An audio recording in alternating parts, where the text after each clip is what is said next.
Coucou tout le monde et bienvenue dans cette nouvelle vidéo où je vais vous faire le bilan de mon 3e trimestre de coaching nutritionnel et sportif avec Plume Coaching. Dans cette vidéo, je vais vous montrer évidemment les avant-après, je vais vous partager des données chiffrées. Je peux déjà vous dire que j'ai perdu plus de 50 kg et bientôt 55 kg à ce jour. Je vais aussi répondre à des questions qu'on me pose souvent. Je vais vous parler un petit peu de mon évolution durant ces 3 derniers mois, de là où j'en suis à l'heure actuelle et de mes attentes pour les 3 derniers mois de l'année du coaching. On en est déjà là. Donc bah voilà, c'est parti. Il y a sûrement une chose que vous avez retenue de mon intro, c'est que j'ai perdu plus de 50 kg et comme je disais, presque 55, je crois que je suis à 54,4, un truc comme ça à ce jour. Et c'est énorme, voilà, c'est tellement un gros chiffre que j'ai du mal à le réaliser. C'est le poids d'une personne, voilà.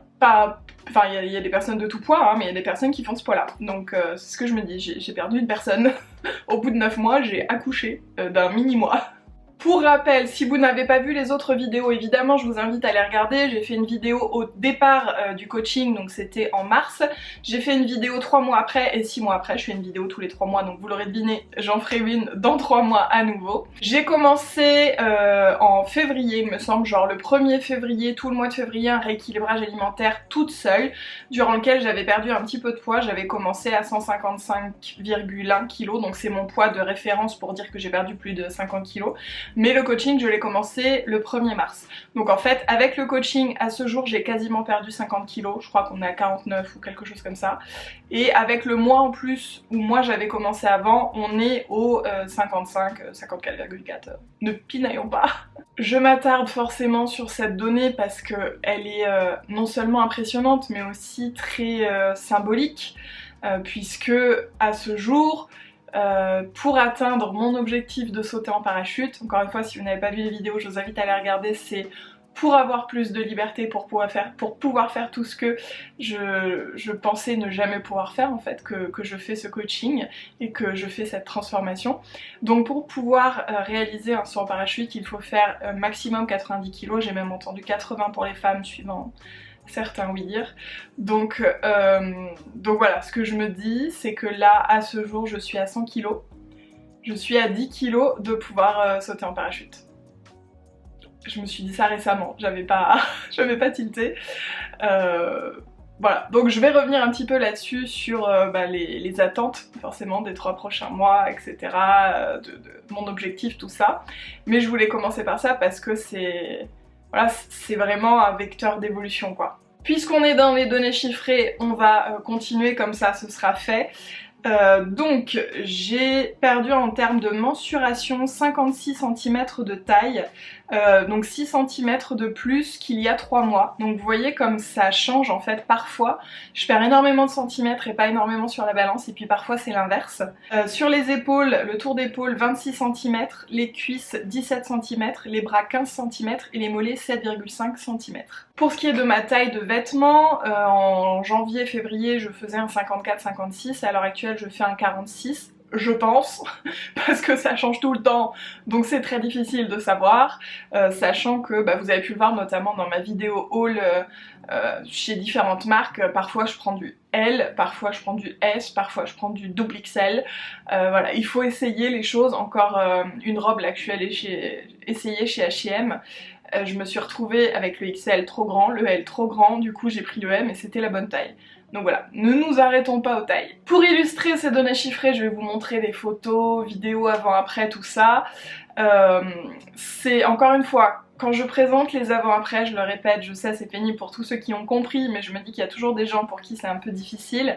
Ce n'est pas un avant, je ne m'aimais pas, je me trouvais moche, je n'étais pas à l'aise avec mon corps, etc. Pas du tout. Si vous me suivez depuis un petit moment, vous m'avez suivi à 155 kg, à montrer mes looks, à danser, enfin voilà, j'ai pas de soucis avec ça. C'est vraiment un avant, j'étais heureuse, après je suis heureuse aussi, mais c'est différent parce que cheminant, j'ai appris plein de choses sur moi, j'ai découvert des choses et puis j'ai aussi accès à plus de liberté. Je vous en ai parlé parler dans une vidéo en particulier. Je me sens aujourd'hui plus libre de faire des choses, ne serait-ce que de m'asseoir dans une chaise sans me demander si mes fesses vont passer ou si elle va tenir le coup. Cette vidéo d'ailleurs c'est le monde quand on est gros, je vous invite vraiment à l'écouter, que vous soyez concerné ou non, parce que ça aide vraiment à appréhender, à comprendre en fait les difficultés des autres. Donc voilà pour les avant-après. Je pense qu'il n'y a pas un endroit sur mon corps qui n'a pas changé. J'ai changé de tour de doigt, on me demande souvent si j'ai changé de pointure. Alors oui et non, parce que j'ai toujours eu des grands pieds. Si je ne m'abuse, à l'adolescence je faisais déjà du 42.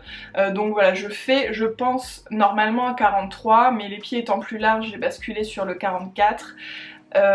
Voilà, je sens que j'ai plus de place dans mes chaussures, je pense que j'ai perdu une demi-pointure. Je pourrais pas dire encore une pointure entière, moi je suis quelqu'un qui aime être confortable dans mes chaussures, quitte à ce qu'elles soient un petit peu trop grandes. Donc c'est un peu difficile à dire, mais c'est évident. J'ai perdu aussi au niveau des pieds, des seins, forcément. Je sais même plus combien je prends à l'heure actuelle, mais j'avais trouvé un bon soutien-gorge. Je crois que je dois prendre un 105G. Je sais plus, je crois que c'est ça. Bref, ça reste quand même des gros bonnets, hein, mais avant, j'étais rendue au IJ, voilà. Donc oui, j'ai perdu énormément de seins. Forcément, mes seins aussi sont encore plus tombés parce qu'ils ont toujours été assez tombants. Là ça fait un petit peu gant de toilette, hein, on va pas se mentir, mais en soutien-gorge ça se voit pas. Le fait est que, bon pour l'instant ça me gêne pas plus que ça, et je suis plus confortable maintenant avec une brassière à la maison que juste avec un t-shirt et rien du tout. Je trouve que étant donné qu'ils pendent pas mal, et ben j'aime avoir un maintien minimum en fait quoi. Je pensais pas parler autant de mes seins, mais bon ça c'est fait. J'ai aussi énormément perdu en termes de tour de cou, puisqu'il y a plein de colliers, ras de cou, etc. que je ne pouvais pas mettre, que je peux remettre maintenant. Pour les poignets c'est pareil, pour les bracelets. D'ailleurs, pas plus tard qu'hier, je suis allée essayer un bracelet en boutique, un bracelet sans rallonge, un petit bracelet en perles. Et j'ai eu peur que ça n'aille pas, et ça allait parfaitement. Du coup j'étais trop contente, c'est quelque chose que j'aurais jamais pu faire avant, aller en boutique et essayer juste un bracelet, parce que je sais que ça n'aurait pas été forcément. Pour les bagues c'est pareil, donc je disais en tour de doigt, donc là j'ai plus énormément de bagues qui me vont, mais Curafuchi qui fait des magnifiques bijoux que j'adore, m'en a gentiment renvoyé à ma taille. Voilà, je pense que j'ai à peu près fait le tour de ce qui a changé physiquement. De toute façon, je pense que maintenant, ça se voit un petit peu comme le nez au milieu de la figure. Je repense aux 3 premiers mois où je vous postais des photos sur Insta et je vous demandais, je sais pas, est-ce que ça se voit, est-ce que c'est moi, que je me disais mais mon chéri me dit pas que ça se voit, est-ce qu'il le voit pas. Enfin voilà, c'est vrai que c'est... Bon maintenant ça se voit, hein, ça se voit à tel point que j'ai mes voisins qui m'arrêtent dans la rue, qui me parlent, qui me disent mais vous avez fait quoi. D'ailleurs, j'en profite pour vous renvoyer sur une vidéo qui est sortie, si je ne me trompe pas, la semaine dernière sur l'avis des autres, puisque parfois c'est pas toujours très bienveillant. Pour faire vite, on m'a notamment déjà dit qu'il fallait arrêter, que j'allais devenir anorexique, enfin bon. Hein, voilà. Dès qu'il s'agit de la santé des autres, tout le monde devient expert et professionnel, donc juste mêlons-nous de nos fesses un peu avec nos avis qui sortent de nulle part et les on-dit de grand-mère. Voilà. Si vous voulez voir la vidéo, je vous partage plus d'anecdotes et puis je vous donne aussi des petits tips pour essayer de passer outre la vie des autres. Si y a quelque chose que j'ai pas dit qui a changé et qu'on me dit tout le temps sur les réseaux, c'est mon visage, forcément. Tout s'est affiné, donc le visage aussi s'est affiné. Mais ce qui est assez drôle, d'ailleurs, je pense que je vais vous mettre des photos. C'est quelque chose que j'ai jamais fait, des photos de ma jeunesse. Pourquoi? Déjà de base parce que j'ai pas vraiment partagé des photos de quand j'étais petite, je l'ai fait là récemment parce que j'étais chez mes parents et qu'ils avaient retrouvé un album. Mais sinon c'est vrai que c'est pas trop quelque chose que j'ai fait. Et dans cet album on a vu justement des photos de mes 16 et 18 ans parce que à 18 ans je pesais le poids que je fais aujourd'hui, à 32 ans, c'est-à-dire 100 kg. Donc aujourd'hui, d'ailleurs c'est quelque chose qu'on me dit souvent en photo, on dirait pas que tu fais 100 kg. Alors déjà je fais 1m80, donc les kilos ils sont un peu étirés, et ils sont pas trop mal répartis, enfin voilà, je trouve que je perds globalement d'un petit peu de partout. Et puis au-delà de ça, le poids c'est qu'un chiffre, enfin je veux dire, il y a plein de silhouettes différentes qui vont faire 100 kg. Faudrait que je retrouve ce visuel que je vous avais posté d'ailleurs sur Instagram avec plein de silhouettes de femmes et on fait toutes 70 kg. Le poids, voilà, c'est un chiffre sur la balance, mais ça ne veut pas dire que vous aurez les fesses comme ça, les seins comme ça, les cuisses comme ça. Et voilà, ça dépend d'énormément de choses en plus de la taille, juste la répartition, la forme de vos silhouettes, voilà. Pour revenir donc sur le sujet de ma jeunesse, à 18 ans donc je pesais 100 kg et je les ai pris relativement vite. Je sais plus si, je crois que je vous en avais déjà parlé, mais en gros à ce moment là j'étais dans une relation un petit peu compliquée et j'ai pris beaucoup de poids d'un coup, ce qui avait inquiété ma maman. On était allé voir un gynéco pour voir s'il n'y avait pas une source aussi hormonale ou voilà. Et donc elle a ce souvenir que je vous partageais, je sais plus si je vous l'avais partagé, et alors moi je l'ai complètement zappé de mon cerveau, que chez le gynéco je me suis pesée, j'ai vu les 3 chiffres 100 kg que j'avais jamais vu de ma vie et j'ai pleuré. J'ai aucun souvenir de ça, je pense que mon cerveau il a vraiment voulu me protéger, parce que vraiment quand elle m'a dit ça j'étais ah bon, mais je m'en souviens pas du tout. Donc bon, le fait est qu'on sait qu'à 18 ans je faisais 100 kg, parce que sinon avant on sait pas, enfin je veux dire je me pesais pas, donc j'ai aucune idée du poids que je faisais à 14 ans par exemple. Et donc aujourd'hui je fais le même poids qu'à 18 ans, mais je n'ai pas le même corps, je n'ai pas la même silhouette forcément, puisque j'ai 32 ans déjà, puisque j'ai pris du poids et perdu du poids, donc le poids n'est pas réparti de la même façon, forcément aussi j'ai la peau plus flasque, moins tonique, donc voilà, c'est le même poids encore une fois, mais pas la même silhouette. Je ne crois pas retrouver vraiment de photos de mes 18 ans où on me voit grande, où on peut se... enfin grande, non, j'ai toujours été grande, debout et tout, parce qu'on en a juste une un peu de dos où on pense que j'avais à peu près cet âge-là. C'est des photos plutôt de mes 16 ans je pense, où comme vous pouvez le voir j'étais relativement fine, et je me souviens d'ailleurs que ma maman disait mais comment tu fais pour ne pas avoir de ventre, pour avoir un ventre aussi plat et tout, j'étais là mais je ne sais pas, je ne fais rien. Et voilà, c'est aussi avec la croissance, tout ça. Mais toujours est-il que on voit petit à petit que je redeviens celle que j'étais, alors que vous me voyez devenir différente. Et c'est ça dont je voulais parler. Je dis pas que je vais faire mon poids des 14 et des 16 ans, puis c'est pas du tout un objectif, hein. Ce que je veux dire, c'est que ce visage plus fin, on le connaît. Moi je le connais, ma famille le connaît, parce que moi quand je me vois là, je me reconnais. Je sais que, enfin, je me vois en photo et je sais que c'est moi parce que je me fais penser à ma moi plus jeune. Je sais pas si c'est un peu tordu, mais voilà.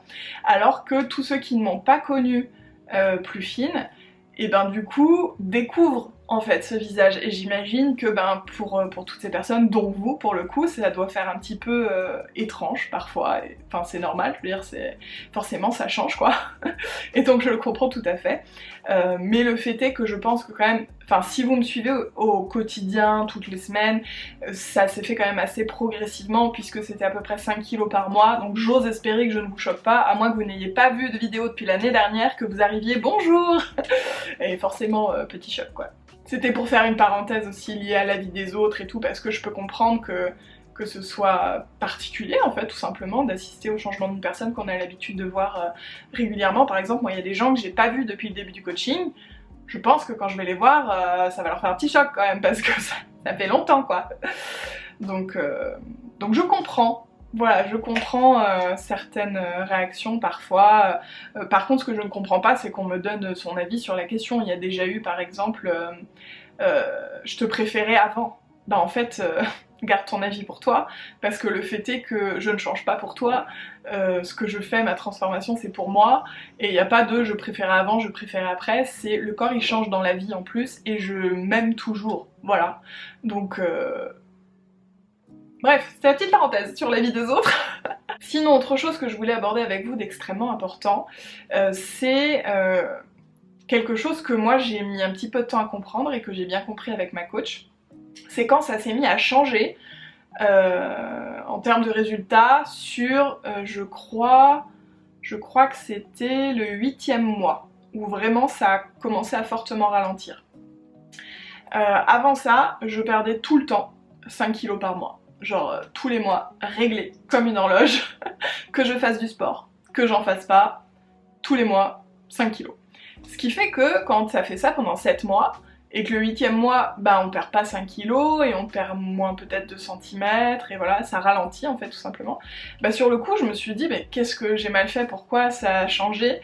Et bon, bien évidemment, le corps n'est pas un robot, c'est pas parce qu'il a fait 5 kilos par mois pendant 7 mois que ça va continuer. Et enfin même non, en fait c'est normal que ça ne continue pas. C'est normal qu'il y ait des périodes de stagnation où ça ne bouge plus, même si à côté on fait tout entre guillemets selon les règles. C'est aussi normal suivant le cycle, en parlant de règles, de parfois prendre du poids, en perdre avec la rétention d'eau, les hormones, enfin parfois aussi avec le système digestif, avec la fatigue, le surmenage, la charge mentale. Il y a énormément de choses qui rentrent en compte dans le poids qui fluctue.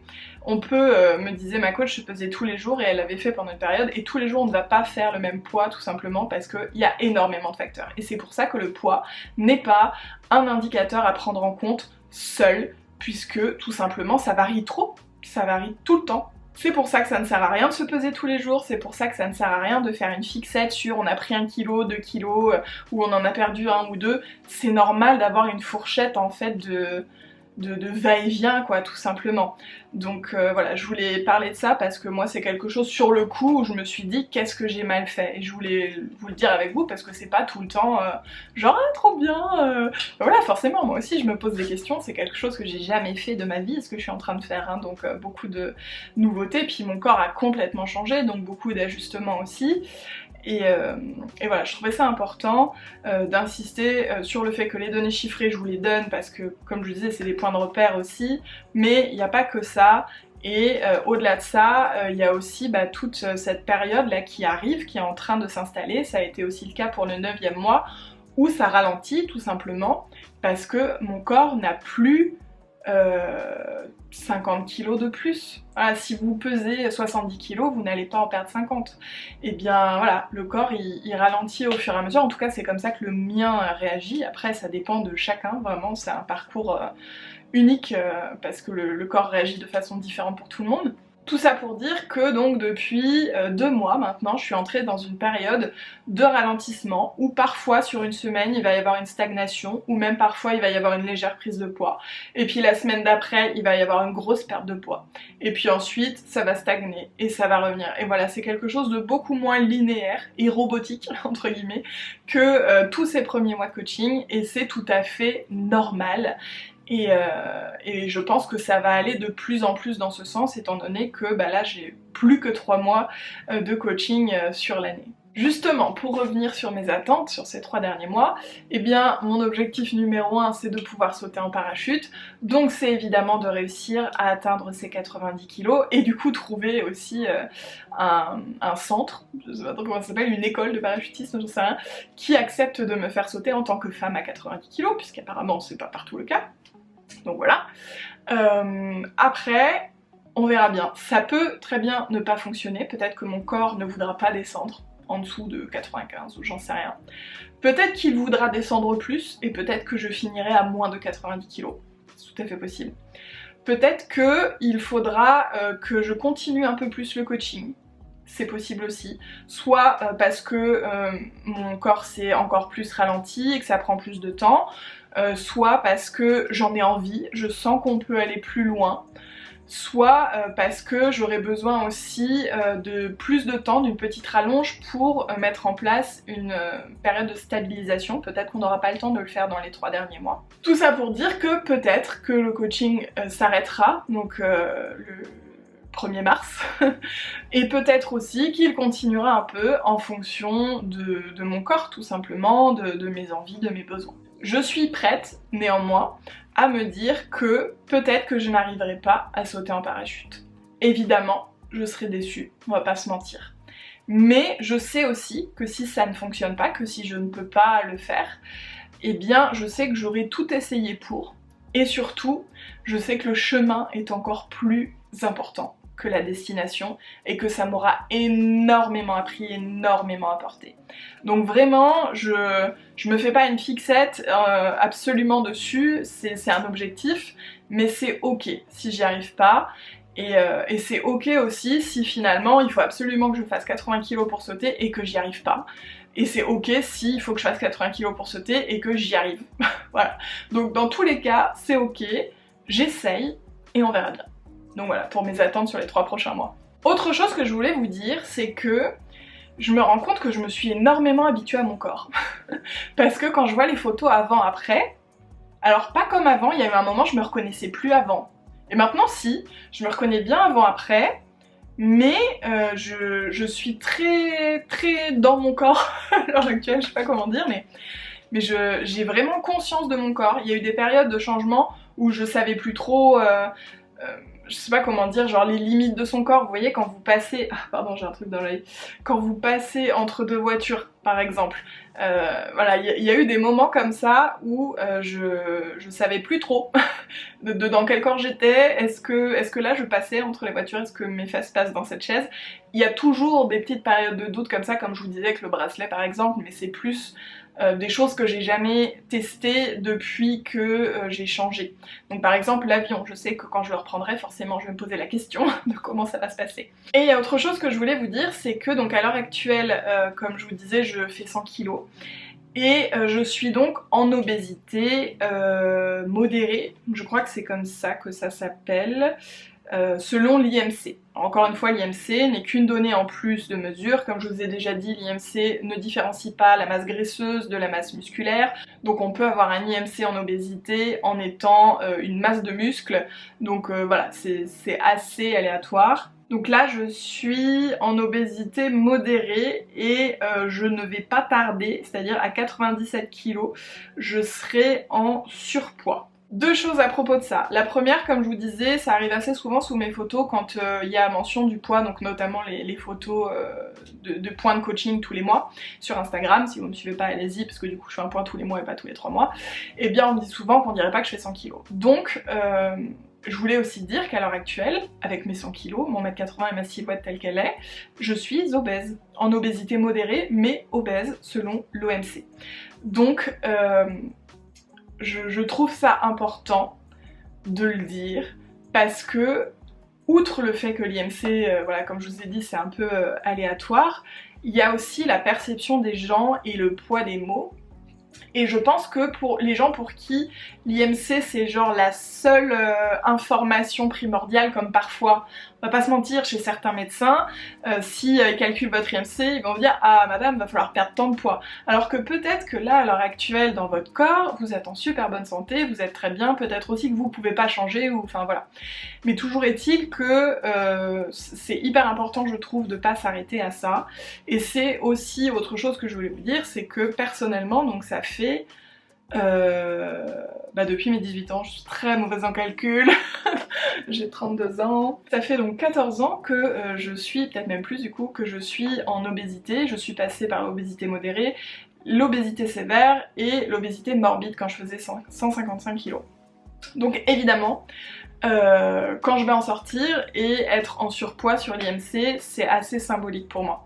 Je sais encore une fois que ça fait pas tout et blablabla et blablabla, mais ça n'empêche que, je sais pas, on n'y est pas, hein, mais je pense que ça va quand même me faire un petit quelque chose parce que c'était rentré quelque part dans mon identité.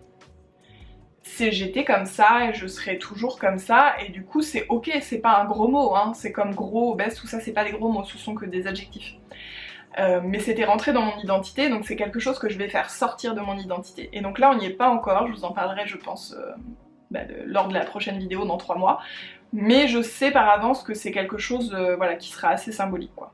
Tout comme quand je vais passer à 2 chiffres et plus à 3, puisque ça fait 14 ans hein, que je suis à 3 chiffres, même si je me pèse tellement peu de base. Là évidemment avec le coaching c'est 1 fois par semaine, mais avant c'était même pas 1 fois par mois, limite même pas 1 fois par an.